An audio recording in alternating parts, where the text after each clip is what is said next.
Hello guys, আসসালামু আলাইকুম। আজকে চলে আসলাম একটি ফুড ব্লগ নিয়ে। আজকে রাতে বের হওয়া হয়েছিল, দেন ডক্টর দেখাতে লেট হওয়াতে চলে আসলাম লোন স্টার স্টেক হাউসে, যেখানে কিছু অফার্স চলতেছে, তাই আসা। সো আজকে এখানে এসে মিলসটা খুব ভালো লাগলো, তা আমি ভিডিওর মাধ্যমে দেখানোর চেষ্টা করতেছি। খুব সুন্দর ইন্টেরিয়র করেছে তারা, দেখে ভালো লাগছে। আমরা রেডি করে আসলাম, তাই কাস্টমার খুবই কম ছিল। তো আমরা $499 অফারটা গ্র্যাব করি।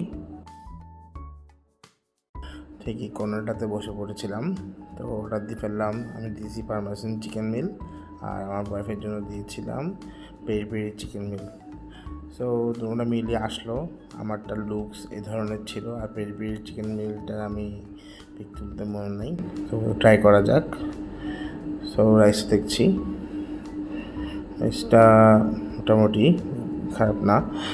ভেজিটেবলটাও নর্মাল সলিড ভেজিটেবল যেরকম তেমনই, বাট আমি ওদের বিল্ডিংটা খুবই ইমপ্রেসিভ। একটা কাঠের গাছের ভিতর সার্ভ করেছে। আর চিকেনটা নিয়ে একটু ডিসঅ্যাপয়েন্ট হয়েছি, কারণ হচ্ছে যা ছবিতে দেখছি তা পার্মেসান চিজ ও আমার মনে হয় নাই। মনে হয়েছে উপরে একটা ক্রিম দিয়েই, ক্রিম চিজ টাইপের কিছু একটা দিয়ে, এত বেশি টেস্ট ভালো লাগে নাই, বাট অ্যাভারেজ। সো আসলে হ্যাঁ, আর হচ্ছে যেখানে পেরি পেরি চিকেন মিল ট্রাই করে দেখলাম, এটাও এর থেকে বেটার পেরি পেরি চিকেন মিল আমি খাইছি চিটংয়ে।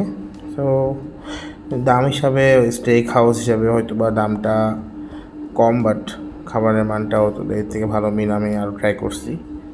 সো এটা একটা ছোটো ফুড ব্লগ ছিল, আশা করি আপনাদের ভালো লাগছে। খালি প্লেট নিয়ে বসে আছে এখন, আশা করি আপনাদের ভালো লাগবে। ছোটো ফুড ব্লগ, আবার দেখা হবে ইনশাআল্লাহ একটা নতুন ভিডিও নিয়ে, ব্লগ নিয়ে। সবাই ভালো থাকবেন। আসসালামু আলাইকুম।